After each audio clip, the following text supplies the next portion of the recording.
तो भूकंप प्रभावित क्षेत्र होने के कारण नवादा के रजौली को साइडलाइन कर दिया गया, क्योंकि यदि भूकंप आएगा तो पावर प्लांट हिलेगा, उससे यदि कुछ बाहर निकलता है तो पूरा एरिया हजार गांव और जिला तक प्रभावित हो सकता है उससे, और वहाँ उस पूरे एरिया में हजारों साल तक के लिए रहना मुश्किल हो जाएगा, क्योंकि वहाँ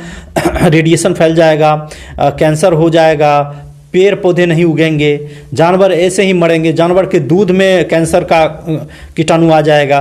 तो इस प्रकार का जो बहुत भयानक होता है ये, इसलिए जर्मनी ने इसे बंद कर दिया। जर्मनी भारत से बहुत डेवलप है, तो जर्मनी ने ये परमाणु ऊर्जा सबको खत्म कर दिया, क्योंकि ये जो है मानवता के लिए विनाशकारी है, लंबे समय तक के लिए बहुत खराब है। लेकिन यहाँ की जो सरकार है पता नहीं किसके दबाव में काम कर रही है, ऐसा लगता है जैसे भारत को बर्बाद करने पे तुला हुआ है। जंगल के जंगल काट दे रहे हैं और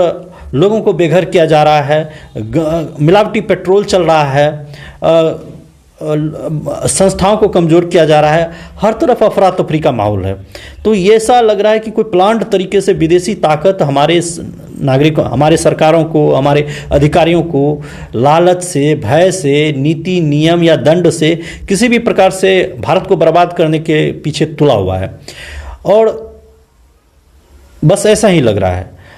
लेकिन तर्कों का अंत नहीं है, मैं भी तर्क दूंगा तो सरकार का भी अपना तर्क होता है। ये जो परमाणु भट्टी होती है ये बहुत ज़्यादा ही गर्म होती है, इसको ठंडा रखने के लिए यदि ठंडा न रखा जाए तो ये विस्फोट भी कर सकता है और एक तरह से परमाणु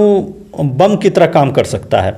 तो उसको ठंडा रखने के लिए वहाँ पे बादवा डैम है बगल में, उसी एरिया में बादवा डैम है, उधर भीम बांध है, उसी सब एरिया का पानी,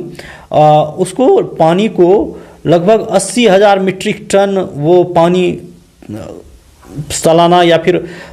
कई तरीकों से वो पानी को एब्जॉर्व करके वहाँ से उसको ठंडा करेगा, उस पावर प्लांट को, न्यूक्लियर पावर प्लांट को। और जो वो ठंडा करेगा रेगुलर बेसिस पे, और उससे भाप ठंडा करेगा तो वो उजला उजला भाप आकाश में उड़ेगा। हो सकता है वो भाप भी खतरनाक हो, क्योंकि रेडिएशन के संपर्क में आने पे कुछ भी संभव है समाज पर। एक तो अभी समाज उजड़ेगा उस जगह का, लेकिन लंबे समय के लिए पूरा हम कह रहे हैं कि पूरा जिला बांका भागलपुर भी प्रभावित हो सकता है। यदि कोई भी छोटी सी गलती हुई उस परमाणु संयंत्र में तो लेने के देने पड़ जाएंगे, पूरी की पूरी आबादी नष्ट होने वाली है। और सरकार इस तरह से बिहेव कर रही है जैसे पूरी की पूरी आबादी को ही नष्ट करना चाहती है सरकार। देख रहे हैं पिछले दिनों से सरकार का जो रवैया होता है कि रिस्पॉन्सिबल नहीं होती है सरकार, हर चीज़ में लोगों को, आम पब्लिक को परेशान किया जा रहा है। जैसे कोरोना हुआ, कई आबादी, कई लोग